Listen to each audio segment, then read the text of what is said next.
घरी आणलेली होती केळी शेतातून. चला म्हटलं आता त्याचेच वेफर्स करून घेऊया.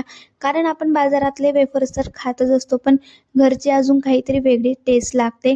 त्यासाठी मी घरीच करणार होते. चला तर मग बघूया. तर मी एक एक करून केळी जी आहे ती सोलणार होती, कारण केळी जी आहे ती लगेच काळी पडत असे. तरीही मी त्यासाठी तेल वगैरे लावून घेतलेलं होतं. हातांना पण तेल लावलं आणि चाकूला पण तेल लावलं. आता माझी इथं केळी वगैरे सोलून झालेली होती.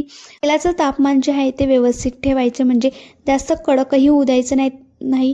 कोणी काय म्हटलं की आमचे जे वेफर्स असतात ते तेलकट येतात, व्यवस्थित होत नाही, म्हणजे नरमसुद्धा येतात. त्यासाठी जी केळी आहे एकदम कच्ची लागते, म्हणजे पिकलेली अजिबात नको. त्यासाठी इकडे माझे वेफर्स वगैरे पाडून झालेले होते. 2-5 मिनटं असं राहू द्यायचं. वेफर्सला थोडा पिवळा रंग येण्यासाठी मी अर्धा कप पाणी घेतलं, त्यामध्ये चिमूटभर हळद टाकली, मीठ टाकली आणि अशा प्रकारे आपण वरून टाकायचे, जेणेकरून आपल्या वेफर्सला पिवळा रंग येतो. आणि मी खाली व्हिडिओ टॅग करते, नक्कीच बघा. चला